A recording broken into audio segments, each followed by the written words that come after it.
Salam, kembali kita berjumpa dalam channel Paulus Rakel Ministry.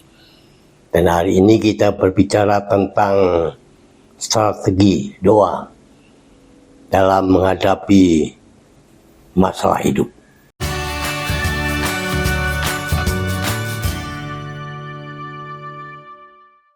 Mari kita tunduk kepala dan berdoa. Terima kasih Bapa yang baik. Kembali kami datang merendahkan diri. Dan kami akan dengar firman Allah, karena firman jawaban dalam setiap kesulitan hidup. Dan kami butuhkan kebenaran firman-Mu. Terima kasih Engkau hadir dari awal sampai akhirnya. Dalam nama Yesus Kristus kami mengucap syukur. Amin. Nah, Bapak Ibu yang berbahagia, kembali kami ungkapkan hari ini kita akan mempelajari tentang strategi doa dalam kebenaran tentang kuasa doa dalam menghadapi segala masalah kesulitan hidup ini. Karena itu saya akan bacakan firman Allah dalam Yakobus pasal 5 ayat 16. Karena itu hendaklah kamu saling mengaku dosamu dan saling mendoakan supaya kamu sembuh. Doa orang yang benar biar dengan yakin didoakan sangat besar kuasanya. Maka dalam ayat yang ke-13a Yakobus pasal yang 5 juga di sana katakan, kalau ada seorang di antara kamu yang menderita, baiklah ia berdoa. Kata menderita tentu tidak salah kalau boleh katakan kata lain kesulitan. Nah, tiap orang itu punya kesulitan walaupun berbeda-beda kesulitannya. Hidup manusia itu tidak luput dari segala kesulitan dimanapun manusia berada.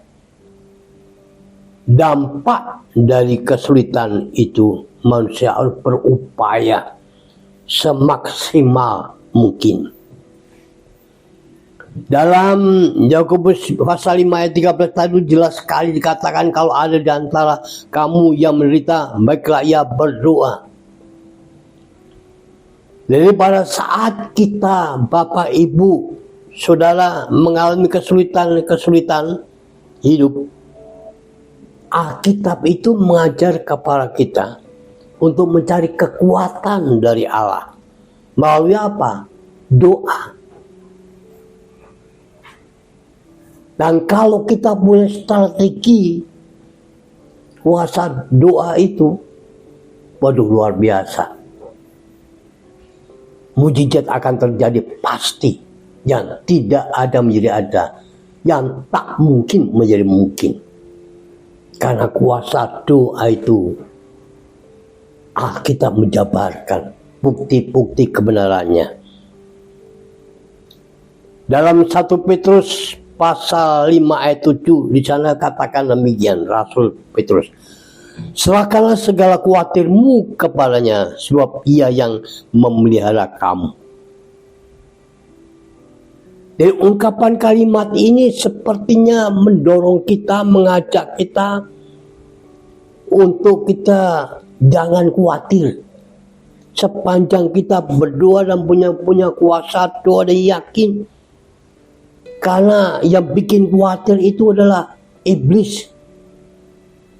Dan iblis itu akan lari pontang-panting kalau dengar doa orang percaya dengan nama Yesus. Pasti. Karena dia paling takut dengan nama Yesus itu. Dalam Alkitab dalam 2 Raja pasal 4. Di sana ada janda dengan 2 anak yang akan dirampas kedua anaknya sebagai pengganti hutang suaminya yang sudah meninggal. Berarti janda kedua anak itu sudah tidak ada pendapatan, pemasukan. Sedangkan dia harus membayar hutang suaminya kesulitannya sangat besar. Mau dari mana uangnya? Karena tulang punggungnya sudah tidak ada, meninggal. Tetapi bersyukur kepada Tuhan janda ini. Di saat-saat genting seperti itu, hadirlah seorang Nabi Elisa.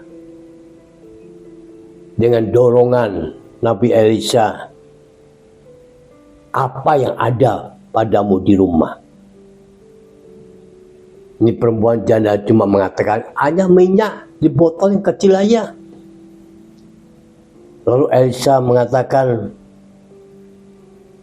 pulang. Dan kamu pergi ke tiap-tiap rumah tangga. Dari pintu ke pintu, pinjamlah buli-buli di sana. Sebanyak mungkin. Sebanyak mungkin. Dibawa ke pulang. Kamarnya dipenuhi dengan buli-buli. Kosong.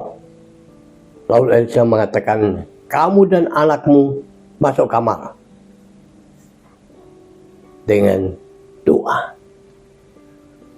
Masuk kamar dan berdoa.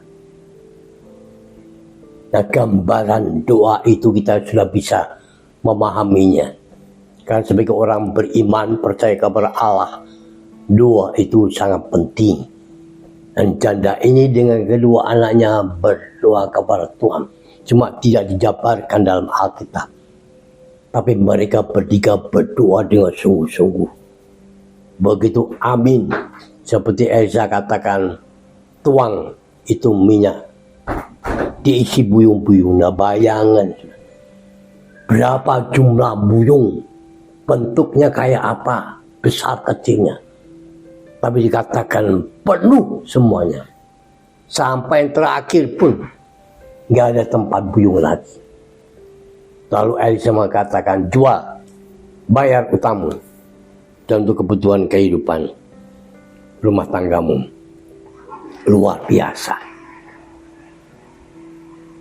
Kalau itu terjadi dalam kehidupan Bapak Ibu Saudara, aduh, engkau akan melihat hebatnya Tuhan kita. Hebatnya orang beriman. Hebatnya orang yang punya doa. Benar firman Allah besar kuasanya. Kalau berdoa dengan keyakinan.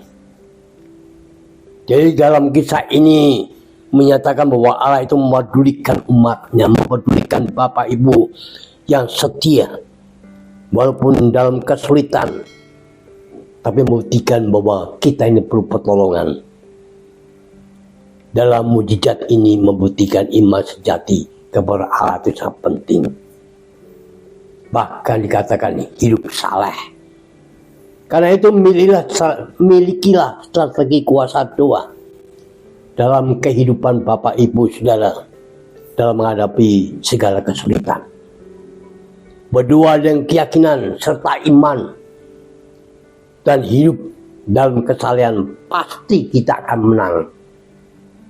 Yesus mengatakan dalam Matius 17 ayat 20, karena kamu kurang percaya, sebab aku berkata kepadamu sesungguhnya, sekiranya kamu mempunyai iman sebesar biji sawi saja, kamu dapat berkata kepada gunung ini, pindah dari tempat ini ke sana. Maka gunung ini akan pindah dan takkan ada yang mustahil bagimu. Ini Yesus yang mengatakan demikian. Menciptakan langit dan bumi, yang menciptakan Bapak Ibu Saudara.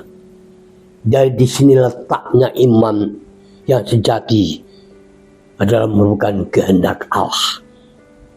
Itu merupakan satu karunia yang anugerahkan kepada kita oleh Kristus dan firman-Nya. Dan itu seringkali dipraktikkan oleh Yesus waktu dia hidup. Sifat dan iman sejati kepada murid-muridnya diajarkan. Supaya mereka mengerti. Dan iman yang sejati bukanlah percaya kepada iman itu, tapi melainkan percaya kepada Allah. Percaya kepada Allah. Iman sejati adalah karya Allah sendiri dalam hati orang percaya. Karena iman sejati adalah suatu karunia yang tanpa batas. Nah, inilah Bapak Ibu yang dikasih Tuhan. Kuasa doa mengatasi segala masalah kesulitan. Tuhan memberkati kita semuanya. Amin. Mari kita tunduk kepala. Terima kasih Bapak yang baik. Kami manusia yang tidak mampu menyelesaikan masalah, kesulitan, persoalan. Tapi Tuhan apa yang berikan kepada kami yaitu iman, doa, dan juga akan terwujudkan dalam hidup kami. Dan Tuhan kuasa akan menyertainya. Karena bagi Tuhan tidak ada mustahil. Terima kasih buat kebenaran firman. Ajarkanlah kepada kami seperti ini. Dalam nama Yesus Kristus kami berdoa syukur. Amin.